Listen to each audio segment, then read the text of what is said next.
ठीक है। India has a federal political system.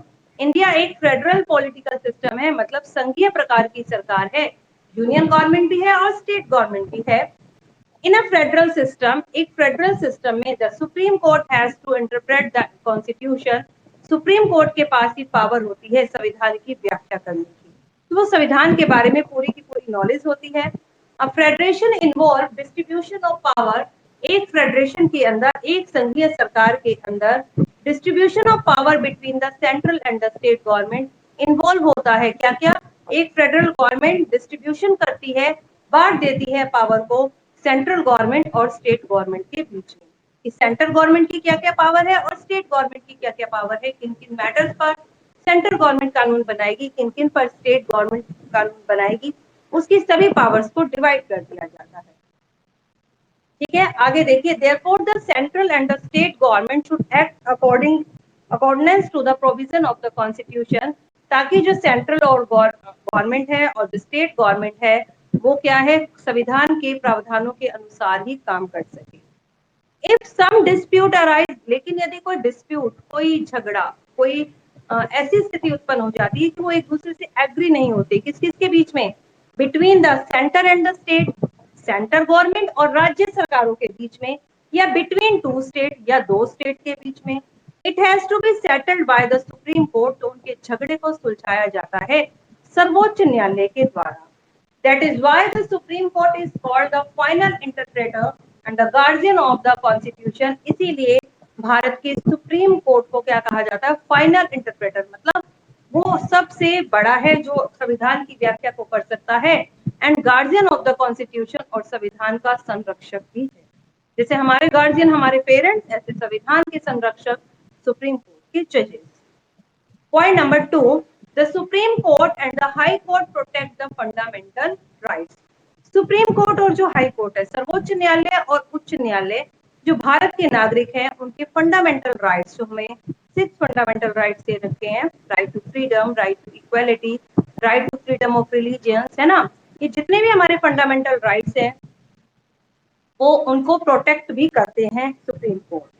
For the purpose of protecting the right to the citizen, नागरिकों के अधिकारों की सुरक्षा के संबंध का जो पर्पज है, the supreme court and the high court may issue to writ and direction to the concern authorities.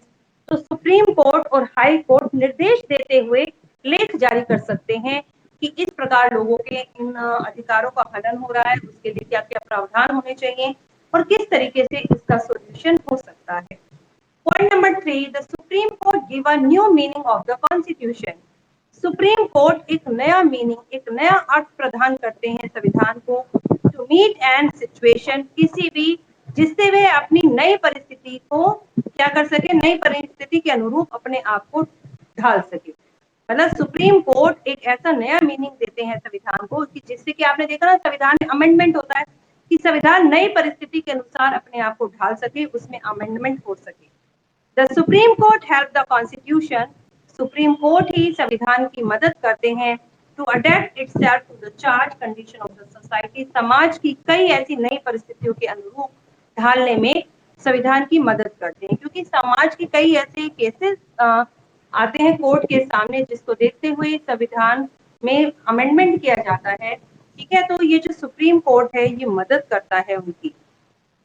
अब ये तो बात हो गई सुप्रीम कोर्ट के, भारत के उच्च न्यायालय की, सर्वोच्च न्यायालय की।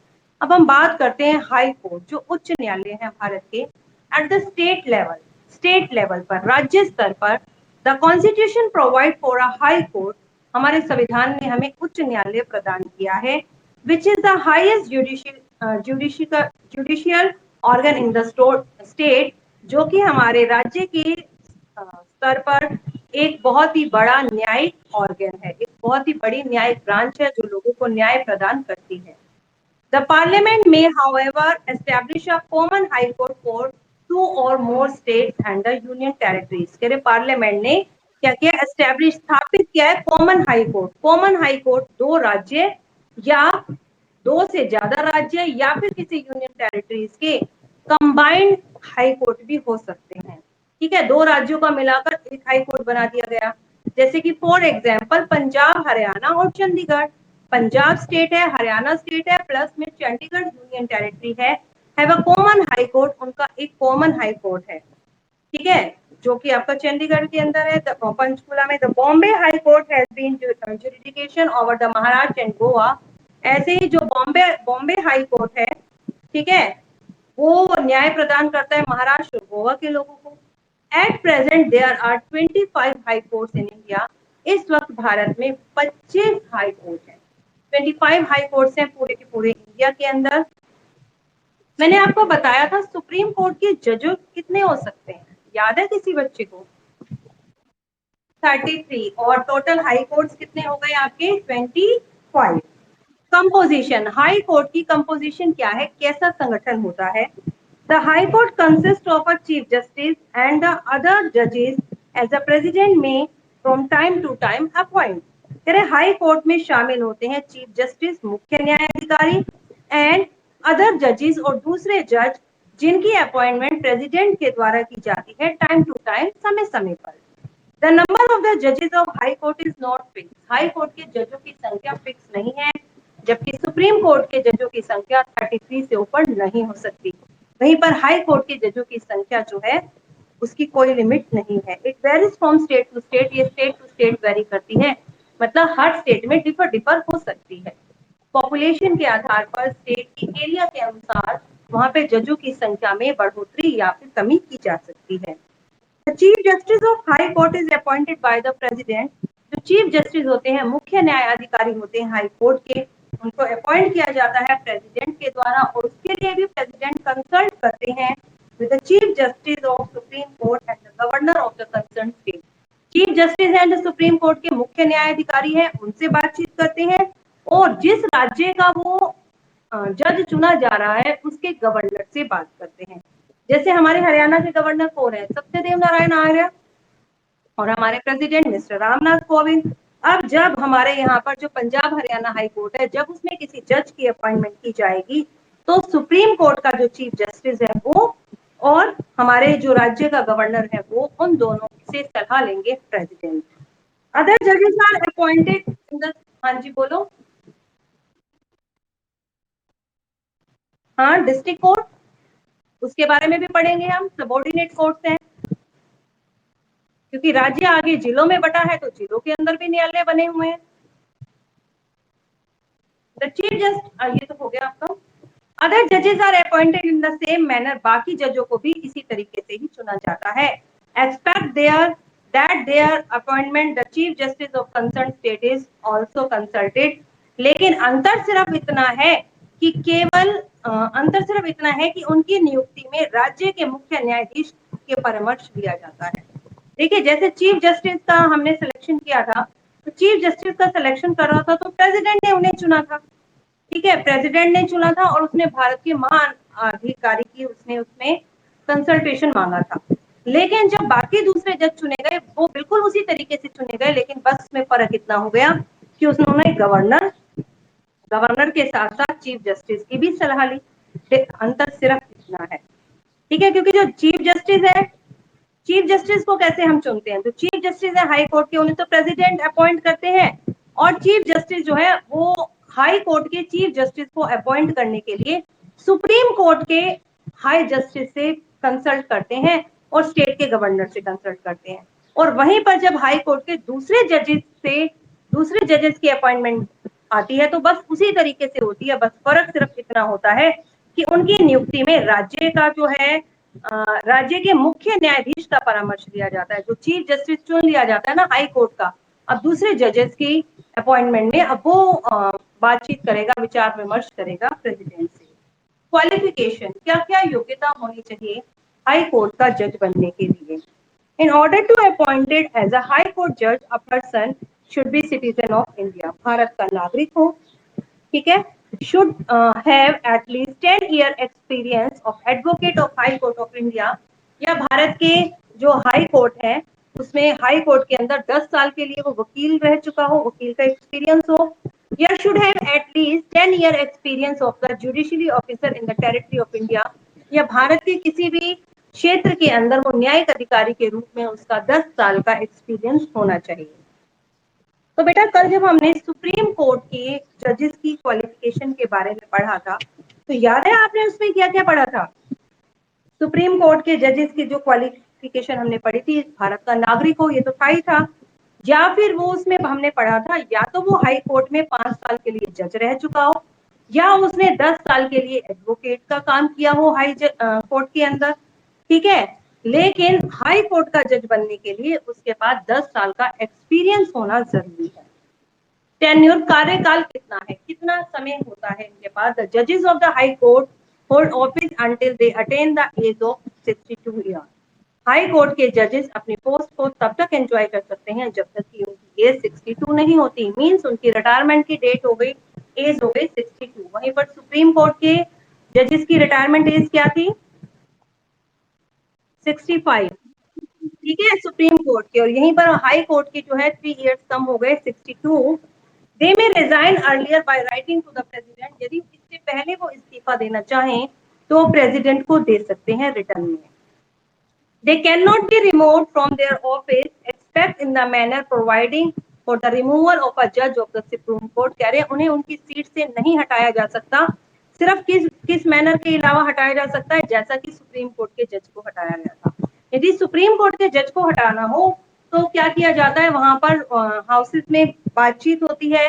यदि माना जाए कि ये प्रस्ताव आता है आपका लोकसभा के अंदर उसके दुर्व्यवहार का, उसकी अक्षमता का, तभी वो प्रस्ताव यदि पारित हो जाता है पार्लियामेंट में, तभी उसे रिमूव किया जा सकता है। ऐसे ही हाई कोर्ट में, हाई कोर्ट भी जो एक बार जज अपॉइंट हो गया तो हो गया, लेकिन अगर हमें उसे उसकी सीट से रिमूव करना हो तो बस वही मैनर है जैसा कि सुप्रीम कोर्ट के जज के लिए होता है।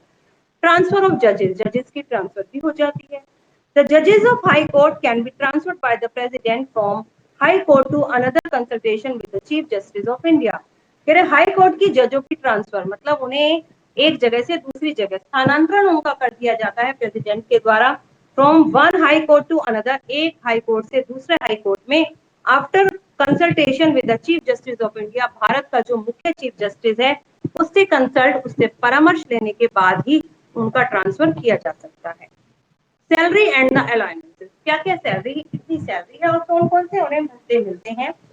The chief justice and the other जजेस are paid such salaries as may be determined by the parliament। कह रहे हैं कि उनकी जो सैलरीज है चीफ जस्टिस की, हाई कोर्ट की, और जो बाकी के जजेस हैं उनकी सैलरी पार्लियामेंट के द्वारा निर्धारित की जाती है। इन एडिशन टू दैट, और उसके साथ साथ में, they are entitled to rent free residence. उन्हें रहने के लिए फ्री आवास मिलता है, घर का कोई किराया नहीं होता जो कि गवर्नमेंट पे करती है। एंड अदर अलायंस, और दूसरे भी उन्हें कई सुविधाएं मिलती हैं। ऑन रिटायरमेंट, जब वो रिटायरमेंट होते हैं, रिटायर हो जाते हैं, द जजेस are entitled to the pension, तो उन्हें पेंशन भी मिलती है। Their salaries and allowances are charge to the consolidated fund of the state. उन्हें राज्य की संकेतित निधि के द्वारा निकाला जाता है। और मैंने आपको बताया था कि राज्य की संकेतित निधि के द्वारा जब कोई भी फंड निकाला जाता है तो उसे पार्लियामेंट में अनुमोदन की जरूरत नहीं होती। Are not put to the vote in the state, और इसके लिए उन्हें स्टेट में, मतलब वो तो बात थी सुप्रीम कोर्ट की, तो पार्लियामेंट में अनुमोदन की बात नहीं। अब ये स्टेट का कंसोलिडेटेड फंड है और स्टेट में हमारी असेंबली है लेजिस्लेटिव असेंबली, तो अब उसे लेजिस्लेटिव असेंबली में किसी भी प्रकार के अनुमोदन या परमिशन की जरूरत नहीं, उनकी सैलरीज जो है कंसोलिडेटेड फंड से निकाल ली जाती है।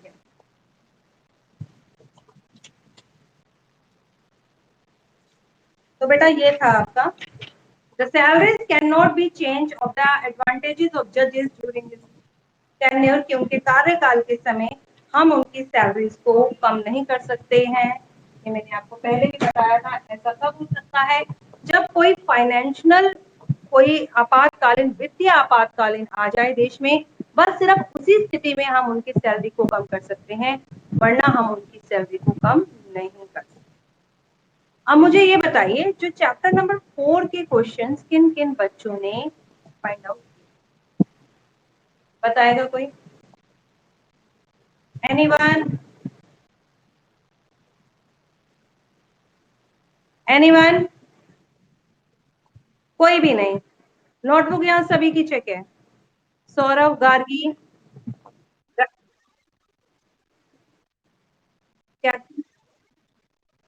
क्या, कौन कह रहे हैं? एक मिनट, पारस, किसको किसको चेक करवानी है? नमन, नमन क्या चेक करवाना है आपने? दिखाओ, ओपन करो, ओपन करो नमन।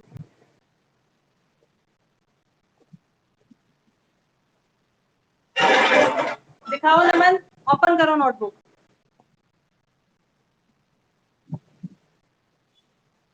एक सेकेंड रुको।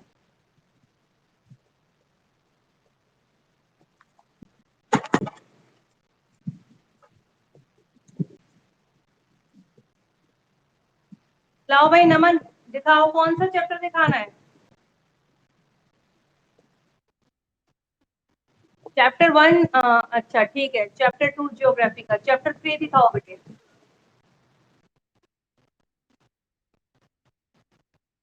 ठीक है। हाँ जी।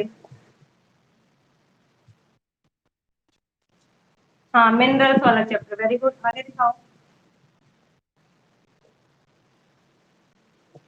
ठीक है। सिविक्स दिखा दिया था आपने? 1 2 3 तीनों, तीनों दिखा दिया था या 1 और 2 ही दिखाया था?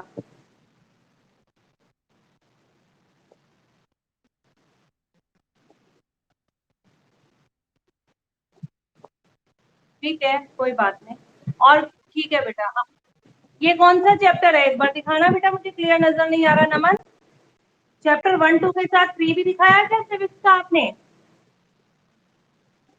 नमन, ये ज्योग्राफी का तो 2 और 3 हो गया आपका, ठीक है ना? और सिविक्स का बताओ। अच्छा ठीक है, अब और किसको चेक करवाना है इसके अलावा? पारस, पारस निकालो, नोटबुक निकालो।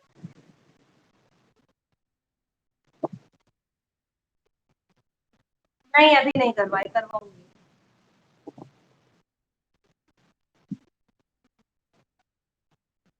ज्योग्राफी का चैप्टर फर्स्ट, चैप्टर 5 होने के बाद मैं दोबारा करवाऊंगी। वो स्कूल में हो गया था, तो किसी सेक्शन में हुआ था, किसी में नहीं, तो मैं उससे दोबारा करवाऊंगी चैप्टर 5 कंप्लीट होने के बाद।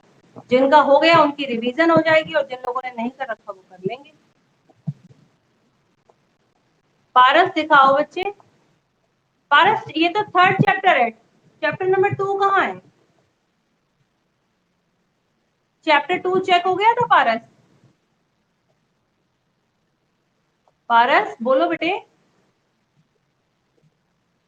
पारस, लीव हो गई क्या क्लास आपकी?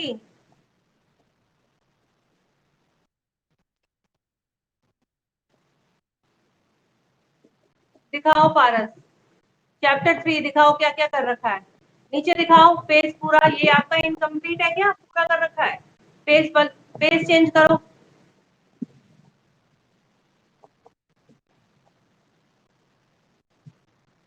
पारस, क्लियर नजर नहीं आ रहा बेटा मुझे। पारस, पिक, पिक लेकर मेरे व्हाट्सएप नंबर पर भेजना, मुझे नजर नहीं आ रहा है। ठीक है।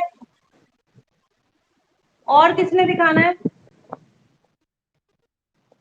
गौरव, गौरव आपका क्या रह गया था बच्चे? हाँ, पॉलिटिकल दिखाओ।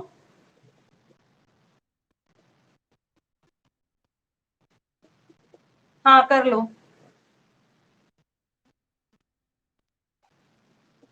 लाओ दिखाओ गौरव।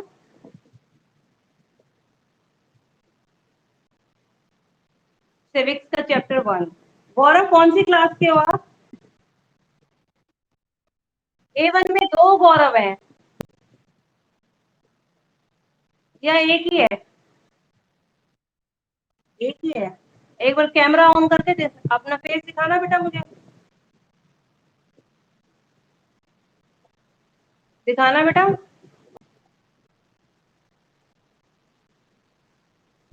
अंश, आपका माइक क्यों ऑन है? बताइए क्या प्रॉब्लम है।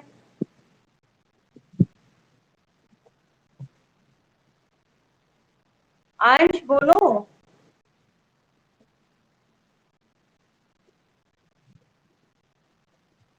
भूमिका, लीव कर दो बेटा, नेटवर्क नहीं प्रॉब्लम है काफी, बंद करो क्लास, टाइम ओवर हो गया। अंश, आपको कुछ चेक करवाना है? अंश, मेरी आवाज आ रही है? अंश लीव करो, अंश लीव करो, पारस लीव कर दो।